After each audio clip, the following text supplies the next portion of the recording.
muy querida diputada de la Asamblea Nacional, Delsa Solórzano, en vista de que, bueno, todo lo que ocurrió en la Asamblea Nacional en el día de ayer, hay muchas noticias. Vamos a empezar con el tema del reingreso como tal de la prensa al hemiciclo, al Palacio Federal Legislativo. Delsa, buenos días, gracias por atendernos, ¿cómo estás? Buenos días, Sergio. Un gusto poder conversar contigo. Gracias de verdad por permitirme hablar. En principio eso, Delsa, bueno, finalmente se pudo nuevamente permitir el ingreso, bueno, permitir el ingreso no, a como de lugar tuvo que entrar la prensa y mi preocupación era y es qué va a pasar ahora con la prensa, qué va a pasar, por ejemplo, en la próxima sesión. ¿Va a ocurrir lo mismo? ¿Qué piensas al respecto? Bueno, la verdad es que esto es agotador. O sea, no te lo voy a Me negar. imagino, sí. Es decir, que para entrar a trabajar siempre había que batallar, pelear, discutir con la guardia, pelear con colectivos, meter el calor, guindarse de una reja. O sea, yo lo que le pido a la gente es que se ponga por un instante en el lugar de nosotros. Usted tiene que llegar a su trabajo en la mañana y poder pasar. Así Ujú. es simple. Nosotros no. O sea, nosotros tenemos desde que llegamos que discutir, pelear, batallar, librar pequeñas batallitas para poder entrar a la Asamblea Nacional. Es una cosa absurda lo que Totalmente. nosotros vivimos. Es absurdo. Entonces ayer alguien nos decía, gracias, no es gracias, es que eso no debería ocurrir. O sea, no debería ocurrir que ya tuvimos que salir los diputados en cambote después de que nos había costado, no sabes lo que nos cuesta a nosotros entrar a trabajar, ¿no? Entonces pensar en que tienen que volver a salir, entonces significa que no vamos a volver a entrar. No, y Entonces, además que Delsa, afuera siempre están estos colectivos ahí asusando a quienes entran y salen. no, eh, es una cosa horrorosa, Sergio, horrorosa de verdad con todas sus letras. Entonces después que sales, que tienes que salir además sin tus pertenencias, sí, porque te las pueden robar, claro. pero claro, adentro tampoco es que están seguras, ¿no? Esa Mm, es la realidad. Entonces sales a entrarte a golpes, no literalmente, sí, pero pero prácticamente, pues, simbólicamente, sí. ¿no? Para que pueda entrar la prensa a cumplir con su trabajo, que es mantener informada a la ciudadanía de lo que está ocurriendo dentro de la Asamblea Nacional.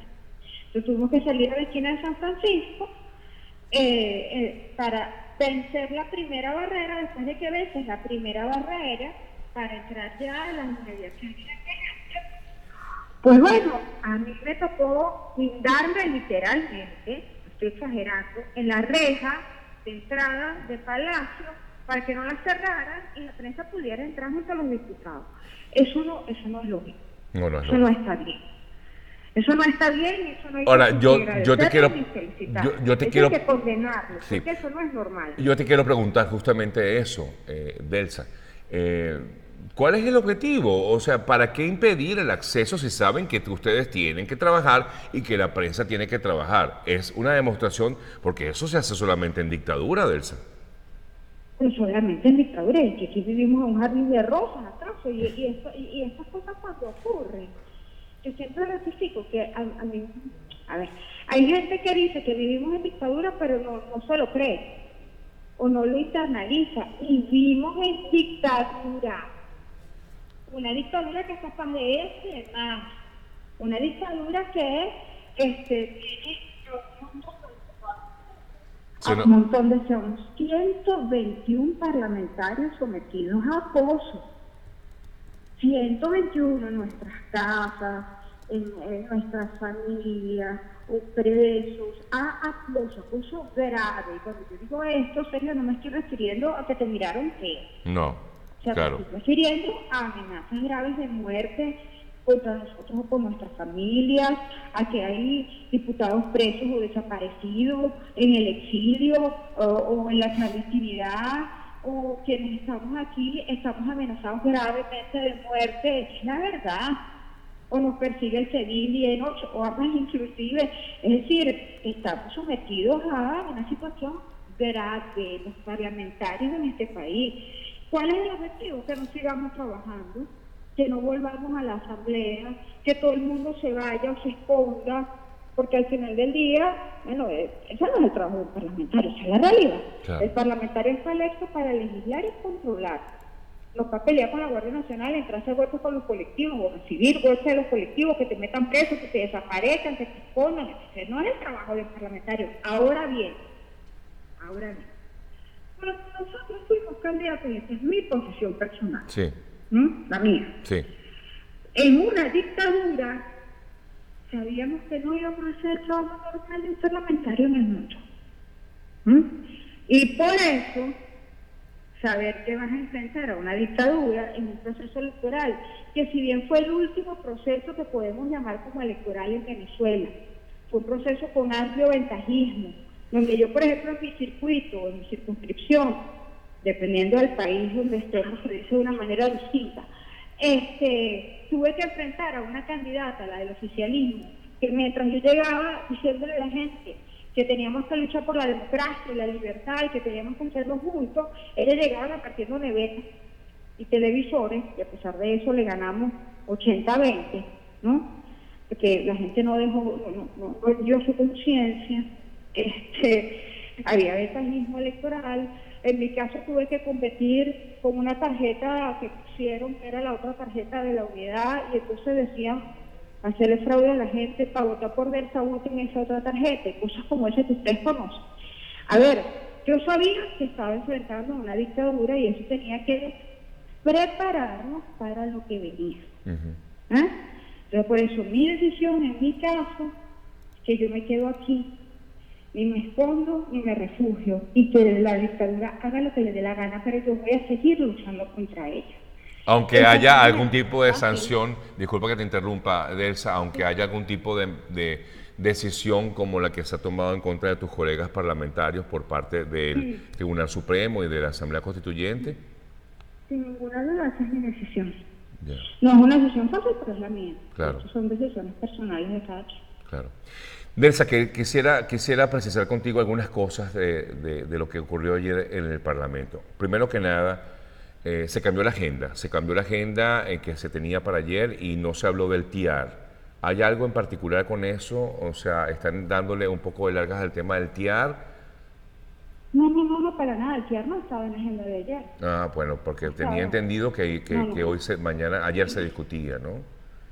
No estaba en la agenda de ayer. Las leyes tienen un proceso de aprobación. Okay. Y el TIAR, para que sea legal, no puede ser la excepción. Okay. Nosotros estamos trabajando para eso. Ayer se aprobó una cosa que es súper importante. Yo quiero que hablemos de eso. Ajá. Sí, que es el tema de la catástrofe humanitaria.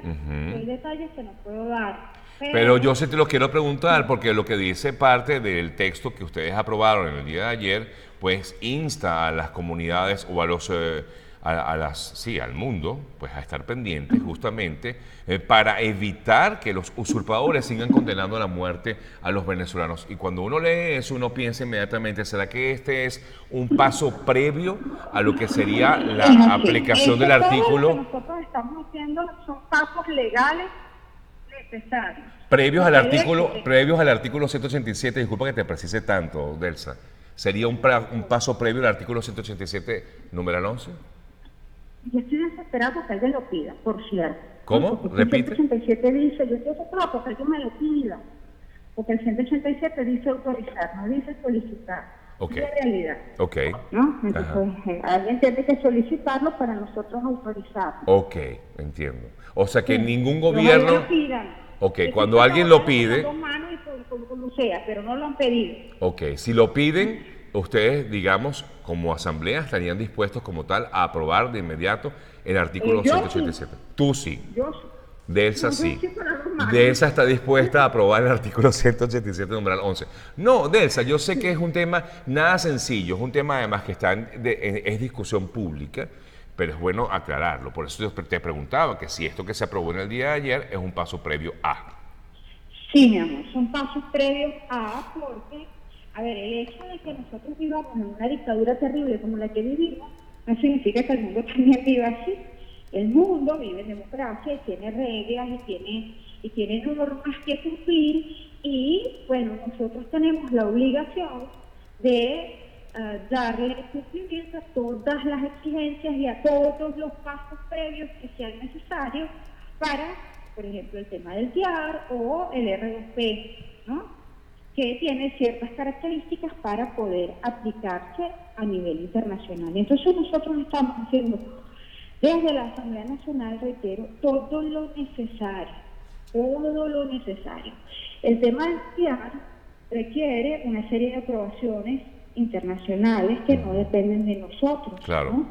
Y requiere que tenga forma de ley, eso es obligatorio, tú no puedes saltarte de eso porque te declaran nulo el tratado, ¿no?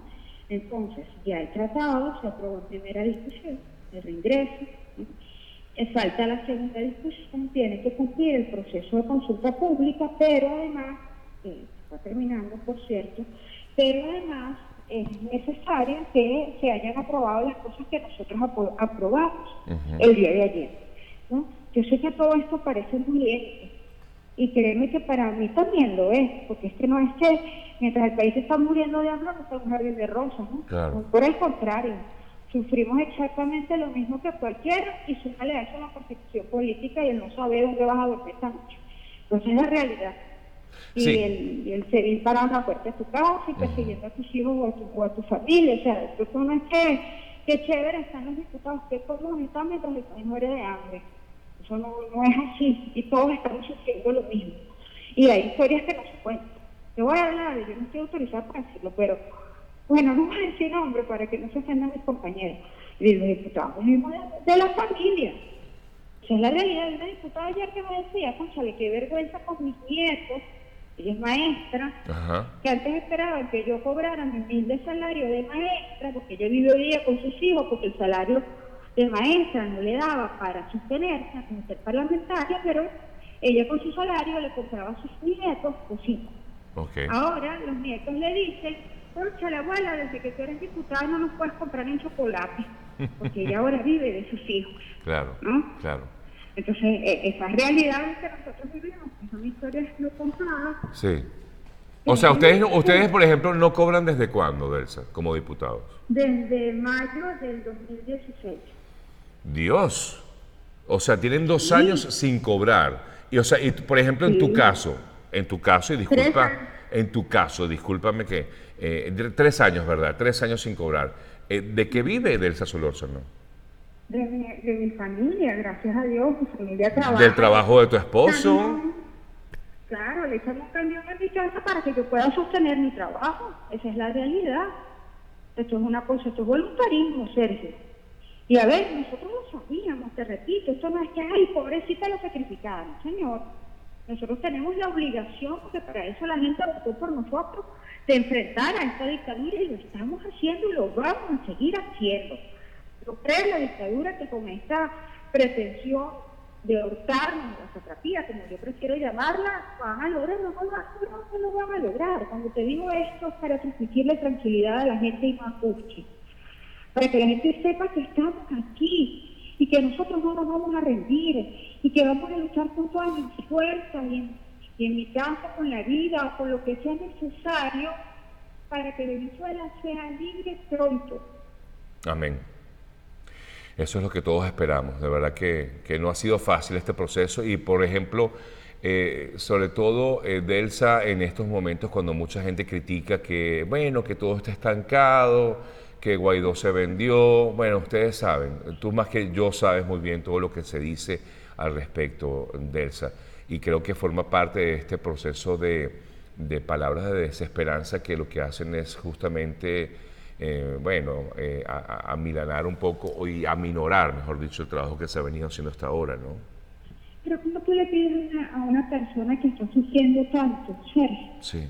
que no critique o que no se sienta No, ojo, yo no lo burlado? estoy, yo te doy toda la razón, te doy toda la razón. O sea, es inevitable. A mí, por ejemplo, me llegan muchísimos comentarios de la gente diciendo, pero bueno, ya estoy cansado, ya me obstiné, ya no quiero saber nada, qué pase si tiene que pasar algo, si no pasa también, le entregaron el país a esta gente. O sea, uno dice, bueno, ¿y cómo le levanto yo el ánimo cuando realmente no tengo ni siquiera herramientas como para levantárselo? Delsa. Claro, pero fíjate tú, Sergio, si nosotros caemos en la desesperanza, Ajá. y es lo que yo trato con todas las fuerzas de decirle a cada persona, si nosotros caemos en la desesperanza, la satrapía gana. A ver, nosotros también podemos, yo me puedo rendir mañana, pero si no, mira, yo no tengo necesidad de esto, Claro. que tú sabes que es verdad. Sí. Yo no tengo necesidad de estar en esto, yo me voy a dedicar a mi muchacho, a mi hijo, qué sé yo, a mi carrera, o me voy a ir y hacer una nueva vida. Ujú. Pero no, ¿quién lucha por Venezuela entonces? Es como decir, me detectaron a un familiar, le detectaron cáncer de mama. Dios no lo quiera, Dios nos guarde a todos nosotros. Sí. Ay, pero eso da mucho flojera que se me cambie el cáncer. Yo mejor lo dejo así.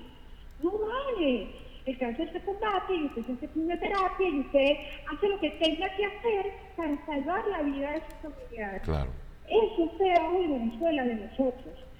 Y cuando tengamos razón en sentirnos mal, porque hay que enfrentar una vida que es demasiado dura, y ojo, esta no es una realidad solamente de los que estamos aquí, es una realidad de los ciudadanos que no están aquí también, Sí. porque sufren con nosotros y tienen su propia realidad, y sus propias dolencias, y sus propias carencias. Así que yo creo que no hay venezolanos hoy que nos estén sufriendo, si nosotros nos rendimos, gana la satrapía. ¿Y sabes qué? No me da la gana. No los voy a dejar ganar. No me da la gana. No les voy a regalar Venezuela. ¿Tú te imaginas a Bolívar con aquel famoso el delirio en el Chimborazo? O regresando a la campaña admirable, en aquellas montañas, con frío, solo, que hubiera dicho, no vale, yo llego hasta aquí, yo me regreso, yo soy millonario, no tengo necesidad de esta broma. No lo hizo. Y nosotros tenemos, todos los venezolanos, porque este no es uno solo, pero todos tenemos la sangre de Bolívar en las venas. No me da la gana, pues, no me voy a rendir, no les voy a regalar mi país, así de simple. Así tiene que ser. Bueno, Delsa, te agradezco, sí, como siempre, un fuerte abrazo y bueno, que tengan un feliz día y seguimos esperando buenas noticias desde Venezuela. Se te quiere, gracias. Amén. Un abrazo, amigo querido. Chao. Delsa Solórzano, amigas, amigos, diputada de la Asamblea Nacional, con quien conversamos.